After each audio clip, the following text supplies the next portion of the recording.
జయ Gurudatta instant protein dosa చేద్దాం. ఒక bowl తీసుకొని అందులో 1 కప్పు జొన్న పిండి, ఇది నేను షాప్లో తెచ్చింది, అప్పుడప్పుడు జొన్నలు ఆడించుకుంటాను కూడా. 1 కప్పు జొన్న పిండి, అర కప్పు బియ్యం పిండి, 1 కప్పు గోధుమ పిండి మరియు 2 స్పూన్ల శనగపిండి. శనగపిండి వలన దోశ బంగారు రంగు వస్తుంది మరియు రుచిగా ఉంటుంది. రుచికి తగినంత ఉప్పు, అర స్పూను జీలకర్ర మరియు 1 స్పూను మిరియాలు బ్రేక్ చేశాను, దంచినవి. 1 ఆనియన్ సన్నగా కట్ చేసింది, 3 పచ్చిమిర్చి సన్నగా కట్ చేయాలి, కాసింత కొత్తిమీర సన్నగా కట్ చేసింది, 2 రెమ్మలు కరివేపాకు సన్నగా కట్ చేశాను. సరిపడా నీరు పోసి పిండిని బాగా కలుపుకోవాలి. కలిపిన పిండిని ఒక 10-15 నిమిషాలు నానించి తర్వాత వాటర్ కన్సిస్టెన్సీ చెక్ చేసుకొని సరిపోలేదనిపిస్తే ఇంకొంచెం వాటర్ పోసి ఈ మాదిరిగా లూజ్గా పిండి కలుపుకోవాలి.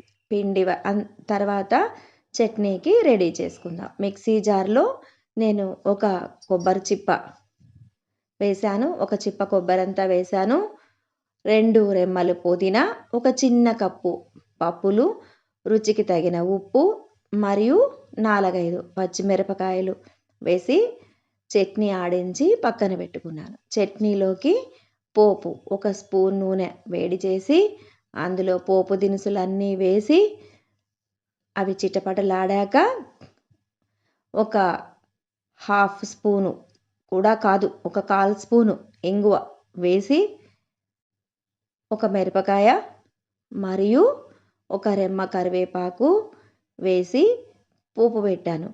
ఇలా పోపు పెట్టడం వల్ల చట్నీ గుమ్మని కమ్మని వాసన వస్తుంది.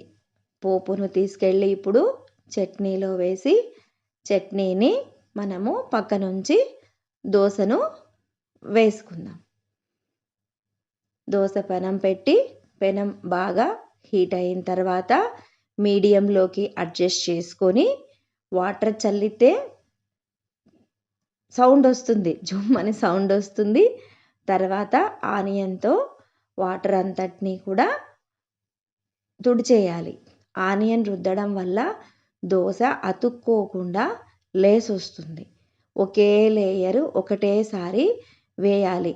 పిండి వేసి ఇలా తిప్పడము అదంతా కూడా ఏమీ ఉండదు. గరిటెతో పిండి తీసుకొని రౌండ్గా దోశ పరిమాణం అంతా కూడా వేయాలి. తర్వాత ఆయిల్ అంచుల వెంబడి నేను ఆయిల్ని వేశాను. ఒక 30-40 సెకండ్లకు దోశ దోరగా కాలినట్లు మనకు తెలుస్తుంది. అప్పుడు దోశ సునాయాసంగా చూడండి ఎంత సులభంగా లేసొస్తుందో. రెండవ సైడు కూడా మనము తిప్పి కాల్చవచ్చు. దోశ క్రిస్పీగా కమ్మగా చాలా బాగుంటుంది. Protein dosa with chutney ready. Like, share, subscribe. Thank you.